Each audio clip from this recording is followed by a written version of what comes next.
Welcome back, everybody, to the next short ride with a stud. This one is number 25. We're going to take you to, if you're on the streaming channel, it's the Bob Armstrong Stars of the Sport. It's a great 2 hours, just tremendous what Bob has to talk about and all he has to say there. We really cover a whole bunch of his life in that episode.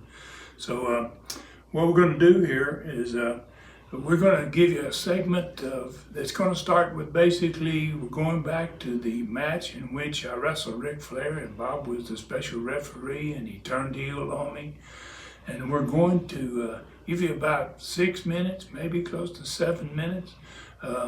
It's kind of a bit excerpts, I guess is a good way of putting it. Short excerpts from his explanation of how it felt to be a heel and did he like it. It was his first time ever doing it, and it's going to finish up with a little bit of talk about how stiff it was to wrestle me. This is going to be, I think, very interesting for fans that never heard any of this stuff. Wow, you get a real indication of what kind of guy Bob Armstrong is. Tremendous individual, and really loved the sport. And I guess let's rather than try to say any more about it, let's let you listen to a short ride with the stud, number 25, Bob Armstrong. Well, it was great. The match was great. They had a sensational match. Flair was he was right at his peak, and Ron was too. And it was just a great match. I enjoyed refereeing it just to watch it. But then on the end, when I made that turn, people went out of their mind. I remember going back to the dressing room with Flair. And somebody grabbed my shoulder and spun me around. I just turned swinging because it wasn't too, I wasn't too popular going back to that dressing room. And it was an old guy that I nailed, and he took about 4 with him. And Ric Flair grabbed me, and he said, "Don't ever stop when you're going back to the dressing room. Always get to that dressing room fast as you can." So I learned a good lesson right off the bat, not being a heel very much. I had to learn as I went. Yeah, the only time I was ever a heel was in Japan, and that wasn't anything. That was a natural thing for Americans to be the heels over there because of Nagasaki and Hiroshima. So we were natural heels over there. Well, I mean, obviously, I remember us talking about it, and there was some fear. I remember Flair was like, "Wow, no." He said, "I don't think we can do that. This is dangerous." And Mobile was a dangerous town. In fact, the very first night that we opened Mobile and ran it, I got arrested because we had a riot that night, and I hit a guy like Bob's talking about, and it turned out to be a real bad deal as time went on. But that was a dangerous town, and when that match occurred, it was really. There were people, that's one of those matches in which you get toward the end of it and the crowd they come to the ring, where you can't get out. There is no place there's no opening to go out. And, we had cops were somewhat prepared, but it was far beyond what they had anticipated. It was really a dangerous night and a dangerous thing to do. But at the same time, it's kind of like we talked about earlier with Dusty in '74. It exploded. Bob did such a phenomenal job as a heel that it just exploded business. Business went crazy, and it put me out for a while. I was out for 6 months, and we kind of anticipated coming back, and Charlie Platt was doing the TV, and we did some things that 6 months later were going to really ignite it again. And, I retired, and I left my shoes with Charlie, my boots, my robe, and I'm finished. I'm done. A third knee operation, the whole deal. And then Bob just roared roared. The territory was just phenomenal. I mean, he was just great at it. Did so super. I mean, he slapped Brad. He did some things that were just phenomenal. He slapped Charlie Platt. Never happened to Charlie before or since. I mean, he did things that, he had a girlfriend named Fannie Mae Titweiler. I mean, it was like he could not do enough crazy things. And the heat was so magnificent that when I came back, it went crazy. I mean, the business was crazy anyway. It just did tremendous business even before I came back because Bob had such great heat. I couldn't stay in a motel. I was learning that heels have a rough time. I think they should have always made twice the money the babyface would do, because I'd come into places I'd stayed all my life, and we can't have you here. We've had death threats, and I'd have to stay in some little drinky-dink motel 50 miles out of town. It got so bad that of course I grew a mustache and started smoking cigarettes on TV. I just did anything crazy, and I learned, well, if you're a heel, you can do whatever the hell you want to. So I did. I had my ears pierced. I had feather earrings. I just went completely different from anybody that had ever seen Bob Armstrong before, didn't know who I was, and they hated the new guy. It was fun, but it was dangerous.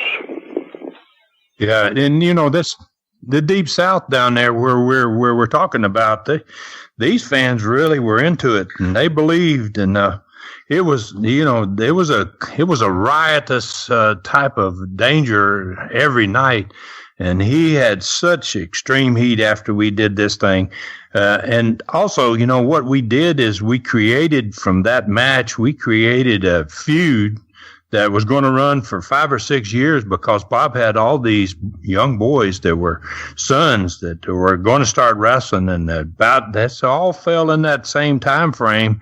So that, there's me and Rob and Jimmy, and, we had all the elements to get a tremendously long run, and we probably had one of the longest running wrestling feuds in the history after that match that night.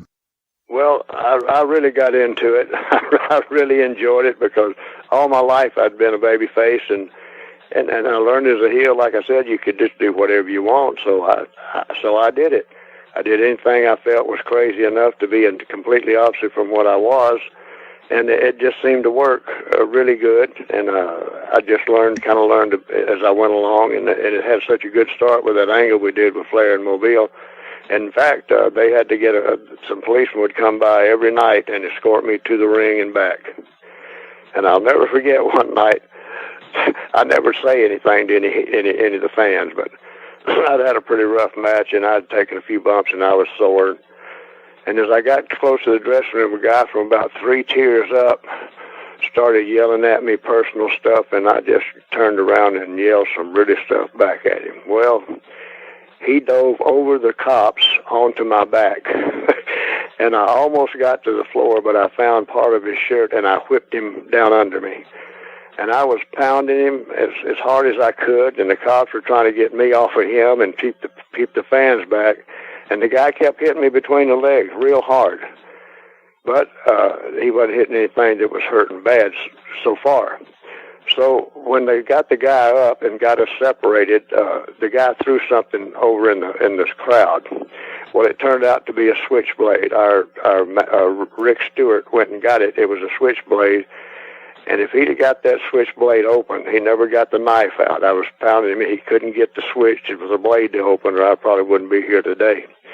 And they arrested that guy and took him right to jail, because he was trying to stab me between the legs with that knife, and the blade never came open. Thank you, Lord. Well, I don't want to tell stories, but Ron had a wraparound punch. His arms are so long, he's so tall. He had a wraparound punch, and sometimes he would knock me out for a second or two, and I'd have to get my breath and come back. He could hit you so hard, and those long arms would wrap around, and the back of his fist would hit you right in the side of the neck and the back of the neck, and just knock you goofy for a while. But that's just the way he's built. He was great. We had good matches, and it always seemed to gel, and we had good finishes, and we just, it was a good thing. But he's so tall, my shoulders would stay sore for days, and sometimes we had to wrestle every night. And my shoulders stay. What a workout! Just keep your shoulders raising all the time. Locking up with him, him at 6'9" or 10, and me at 6'2", just reaching up constantly. And it was, but it was a great run, and I did enjoy working with him because you know who's good and who's bad, and you know our fans aren't dumb. They know who's good and who's bad too. They can pick you off real well.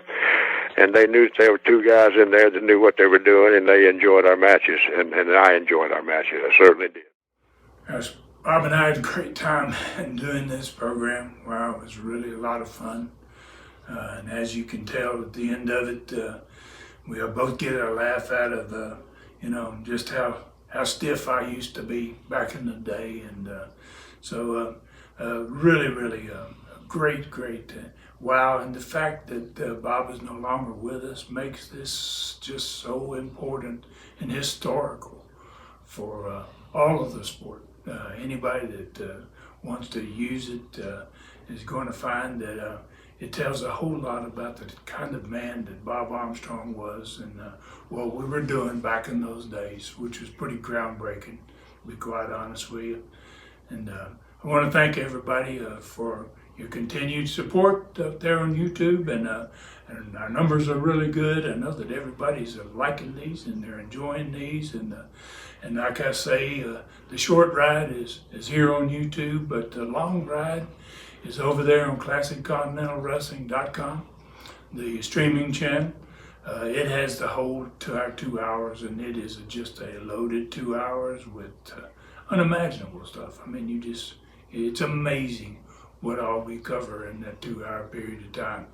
But that is where you'll find the rest of these, the entire ride, and it's only $4.99 for your monthly if you want to subscribe, and it's $39.99 if you want to subscribe annually, and you can hear everything. And this is just one of I think there's 6 of them there now, Stars of the Sport, and we'll be adding another one very, very soon, and we're just going to keep adding them. That's going to become the greatest, I think, old school streaming channel on the earth, wrestling-wise anyway.